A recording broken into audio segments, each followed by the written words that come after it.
evening, and I'm here to speak a little bit about myself. My name is Dr. Ambi. My background is I'm a qualified advocate and solicitor with the High Court of Malaya. Over the years, I have completed my Bachelor of Laws with King's College, University of London, my Master's with the National University in Malaysia, my PhD in Law with the University of Putra in Malaysia. My background was I was an academician teaching wide range of subjects in the law programs. I was practicing for about 5 years in areas of litigation, particularly banking litigation. I have done some criminal matters as well. And basically, the litigation areas that I practiced on was breach of contract, accident, as well as some family litigation like divorce and matrimonial cases. Upon completion of my education, I embarked on teaching, and my experience in teaching encompasses certain management modules as well as law modules.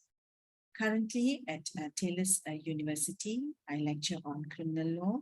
I have lectured on business law, company law, banking and finance law, alternative dispute resolution, research methods. I also teach informed consent and confidentiality, medical negligence, fundamental aspects of medical litigation, and legal research methodology seminars for the PhD program.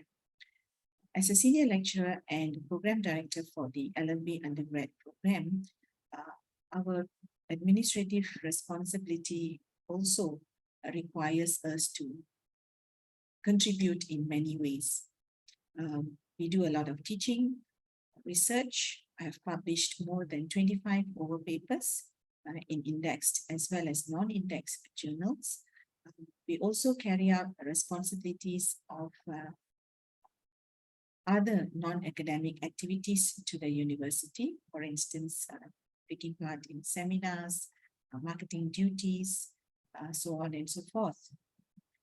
As an educator, our main role is to contribute to teaching all administrative and academic related matters pertaining to teaching, as well as writing and publishing of research papers.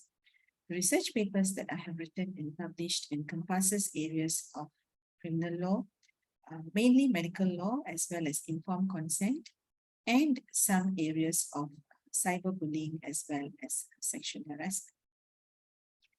This relates back to the PhD thesis that I've done, which is a related area of law and thought and employment. As a supervisor for PhD, for instance, I do supervise and I have supervised areas on artificial intelligence, on the impact on future legal profession, sterilization and reproductive rules, responsibility of aviation commercial contracts, as well as currently I'm also supervising on telemedicine as well as abortion. Apart from that, my area of specialization while I was in practice, like I said, it involved a lot of conveyancing as well as banking litigation and family matters. This also prepared me to write some papers which is related to this area. The publications that I have actually produced are mainly on informed consent confidentiality, area on medical law, spousal consent, so on and so forth. Currently, I've also published in 2022 a textbook for the business law students, which is Essentials of Business Law. And I've also been appointed of a subject matter expert with Singapore Business Federation on local labor laws and practices. I conduct series of webinars every 2 months. I'm also engaged as expert series to conduct expert series on medical legal, particularly on informed consent.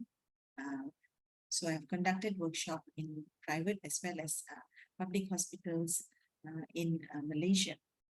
Apart from that, the community services that I've done is we do a lot of NGO work for charitable home. This is done on my own. I've also won several awards on teaching and learning category for applying innovation and how to digitalize learning for the community. I've won 2 bronze awards as well as 1 gold award. I would say my core competencies are I can adapt easily to changing environment, remain proactive and suggesting improvements and solving problems. I'm comfortable in juggling multiple projects and priorities. I can be very persistent to see projects through completion, preserving even when faced with barriers or obstacles. Facilitate communication, use language effectively and to gather information and facilitate an exchange of ideas. I'm able to maintain interpersonal relations, exhibit respect and understanding of others to maintain professional relationship. Apart from that, what is my aim or desire for future? As far as my contribution is concerned for teaching and learning, I always believed in what Winston Churchill said. Success is not final and failure is not fatal. It is the courage to continue that counts. So based on my qualification and experience moving forward, what I would like to contribute is I always see that performance is the yardstick by which the quality of the individual and collective human effort is assessed. So everywhere performance shapes the lives of people and organization according to the logic and demands. So the quest for performance has spread societies worldwide. It has become the central importance of our perception, of our activities, and our understanding of the world. So such importance calls for reflection within the context of organization, namely being in the education field, all important social processes are strongly affected or affects us. Secondly, the performance also holds a commanding positions.